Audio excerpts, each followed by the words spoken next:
Cochran here with Giovanni Schuler, SSU basketball player, position guard, and nice congratulations on the first victory on your basketball game. Appreciate it. It was not much of a high-scoring game. How do you rate your defense? Defense really stepped up. You know, it was a close game in the first half. Like you said, it wasn't for personally, it wasn't a high-scoring night, but I was able to stay in and play defense and contribute in other ways by rebounding and getting assists. At halftime, the score was 25-17. What adjustment did y'all make to come out with a successful second half? We know they had a short rotation of guys, and so we wanted to keep pressuring them, keep pressing, because we knew they were going to get tired, because they got tired towards the end of the first half. So as you can see, they didn't score as many points in the second half. You know, they got tired. We just kept running, and we just kept running our offense and making them work on defense. Like I said at the beginning, it was really a low-scoring game. So how did you rate your offense? Offense, you know, we had open shots, including myself. We just got to get in the gym and get up extra shots, because we had plenty of open shots. We couldn't finish, and then we had a few turnovers. So the offense really wasn't too good, but we'll work on it. We'll have it right for Sunday. It seems like the SSU crowd helped y'all out a lot today. Can you tell me about that? Oh yeah, they helped us out a whole lot. You know, when other team was shooting free throws, they were in the bonus early, and then getting into them. You know, you can see a couple times that they couldn't hear their own plays they were trying to call. The crowd was just really getting into it, and I think it really helped us out, especially in the second half. All right, I'm J. Vince Cochran. SSU get their first victory. I'm Nathan Gibbs, and I'm here with Coach Baker after the girls have had their first victory of the season. So now, of course, every coach always says that there is room to improve, no matter what, if you win or lose a game. Correct. So after viewing this game, what you think y'all can improve? Definitely coming from this game, you know, I try to remain positive.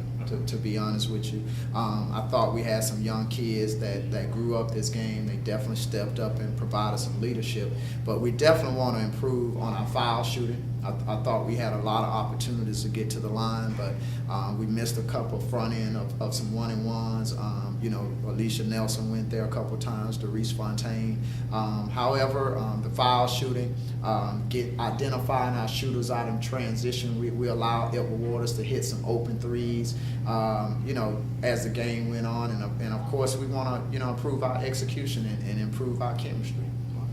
Any particular strategy for the next game that you have? Oh man, you know, definitely going into, you know, we got in the MEAC, of course, you know, and we're gonna play on the road with a tough, you know, Florida A&M University, you know, team, and going in, it's on the road. So first of all, we want to go in and get acclimated to our environment, you know, right away. And whenever you're on the road, of course, you want to be a sound defensive team. And hopefully we'll make our open shots and make our foul shots, and, you know, keep it close and find a way to win. All right. I appreciate your time, Coach. Thanks a lot. Nice Appreciate win. you. Okay, thank you. All right. Once again, I'm Nathan Gibbs with your sports update. Now back to you, Kareem. Now for some national and international news. BP too often operated on the fly in the closing days of work of its doomed oil well, and adding needless risk of a blowout, investigators, experts, and panel members said at the Presidential Oil Spill Commission Tuesday. They said the company was hurried and made confusing last-minute changes to plans that were unusual in the complex environment of deep water. They said BP could have operated more safely if the company took the time to get the necessary equipment and materials. Lawyers investigating the April 20th disaster have said they found no evidence that anyone on board the rig or on shore made a conscious decision to sacrifice safety for money. 4 people have been arrested in the fatal beating of a teenager at a house party in Douglas County, west of Atlanta. The 4 arrested have been identified as Quantez Devontae Mallory, Horace Damon Coleman, Emmanuel Benjamin Boykins, and Tracine Lamar Franklin. Douglas County Sheriff Phil Miller says the fight broke out between 2 females at a party early Sunday. Miller says one of the females hit a male who said he wouldn't hit a girl, but he would hit the next male that walked by. 18-year-old Bobby Tillman was the next male to walk by. Authorities say multiple attackers beat him. Miller says Tillman was still breathing as deputies arrived at the scene. Deputies administered CPR to the teen, but he did not survive. New York City engineers have begun testing the waterfalls for the September 11th memorial at Ground Zero. The Cascades are the largest man-made waterfalls in North America. They empty into the reflecting pools that mark spots where the World Trade Center towers once stood.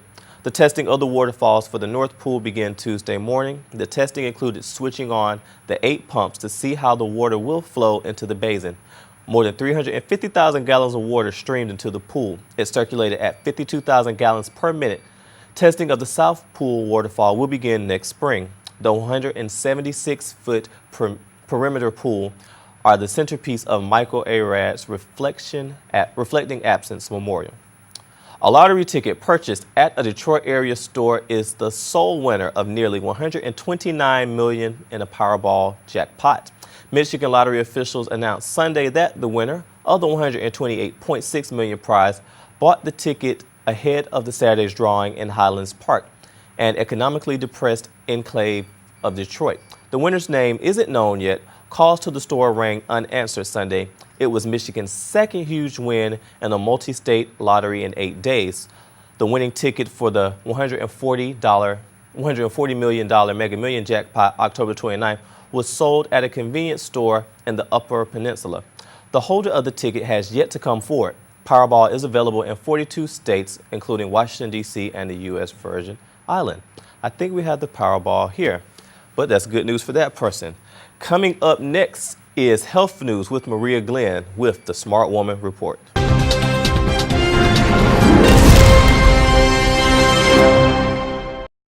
Filmed in front of a fake audience. The new neighbors are here, and we're not put together. I'm not even unpacked. With these jet sweaters, we'll look hot in a hurry. Hello. Not what I expected. Wow, everything looks so put together. Ah! Yeah, I do.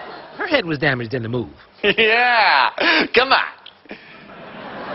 This week, women's jet sweaters just $20 at your neighborhood Old Navy. Didn't know, couldn't see what was around the corner from me. Let's go! Check me out, my legs are moving. Dance real smooth, gotta keep it moving. Take it fast, take it slow, sing it all day, come on, let's go. Can't get enough of these crazy moves. Slide on by, now that's real smooth. Throw your hands up in the air, bounce on by, let down your hair.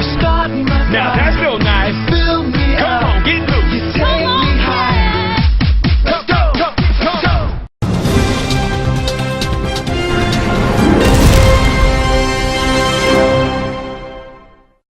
I'm Maria Glenn, and I'm here with Miss Bowles, Miss Adams, and Miss Hill, here in Savannah, Georgia at the Harris McDue Health Center. The women's health issue for today is breast cancer. Miss Adams, what information could you give us about breast cancer today? Breast cancer is a malignant disease that's mostly affect women, but men also can be affected, and it is a disease that's usually detected by self-examination and mammograms. Okay. And you spoke about mammograms and examining. What is the proper way to check yourself, Miss Bowles? But it's been suggested that you lie on your back and put either arm one at a time, the right or left, behind your head, and check the breast in a circular motion around the nipples and 4 areas of the breast for a lump. It's also been suggested that a heavy-set woman should lie on her side and check her breast that way, the same manner. And what about in the shower? I know when I was younger, I was often told to check it in the shower. Can you all give me any information on that? Okay, well, we suggest that you check it in the shower for the simple reason that your skin is already wet and it's a lot easier for the hand to slide across the skin and feel any lumps. We also suggest that it's done once a month. And that's just so that because you're already in the shower, you can remember easier that way. But in checking it, we find that a lot of African American women have dense breasts, so you may feel at some time, depending on what time of the month it is, lumpiness in the breast, which is called a fibrocystic breast. And we suggest that if you don't feel this, that you go to the doctor and let him examine you so that you can know and better know what to expect and what to find on your breast. Anything else you all would like to add? And sometimes it's suggested that if you get you a partner, that you all can remind each other during the month to do a breast check. And also if you're cystic, to cut down on chocolates, wines and beverages of that sort, and caffeine. and caffeine. And also, we need to remember that breast cancer can be hereditary. So if you have a mother, a sister, or aunt that has had a diagnosis of breast cancer, you need to make sure that you do your annual mammograms and monthly breast examinations. Is there anything that you ladies would like to add? Well, we'd like to let everyone know that for further information that they can come to Harris McDue in Savannah, and we have plenty of further information on breast cancer. Well, thank you so much, ladies, for your time. Back to you at the station. And that was just Maria Glenn with the Smart Woman Report. Well, as you know, it's fall season, but our weather has been flip-flopping. Cool in the morning, then it warms up in the afternoon. Jalissa Mitchell will let us know what we can look forward to in the future forecast.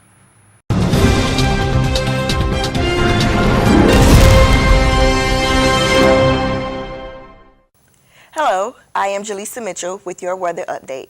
Today's forecast is starting out a little bit chilly with lows in the lower 50s and highs in the mid-80s. So you might want to dress in layers to fit your comfort level as the day progresses. For the rest of the week, you can expect temperatures around the same range. Here's your 7-day forecast to better prepare yourself for what's to come.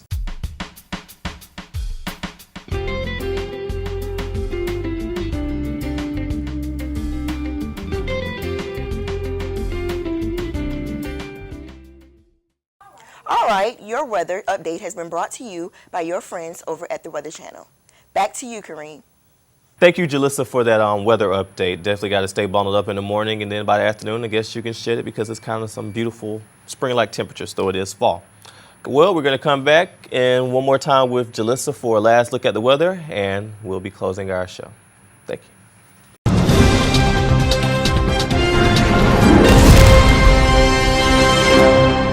Hello, I'm Sonia Howard, a breast cancer survivor.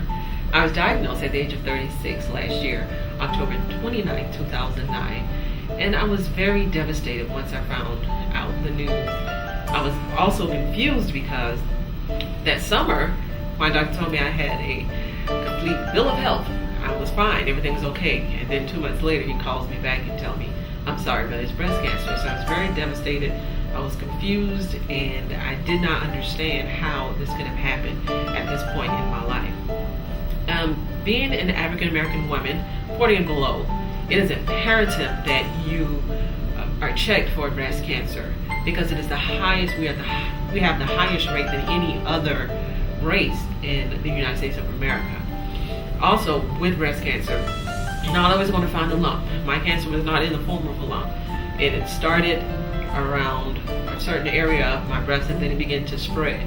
So it is imperative that you get checked regularly because if you have it and it's not in the form of a lump, then it's going to pass through your lymph nodes and get through the rest of your body. So it is imperative that you get checked with a mammogram. If your doctors are telling you you're too young for a mammogram, ask them for a chest x-ray. And because it's going some type of informality is going to show up on your x-rays.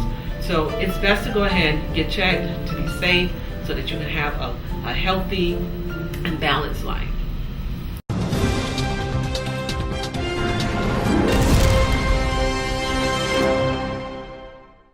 Again, I am Jalissa Mitchell with your last weather update for this morning. This week, you can expect some highs in the mid-80s and lows in the lower 50s. As the week progresses, the weather may become a bit cooler. So you might want to break out the old scarves and sweaters.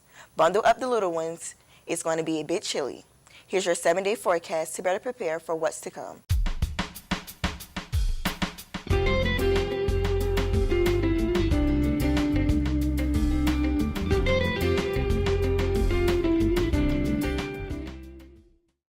All right, your weather update has been brought to you by your friends over at the Weather Channel.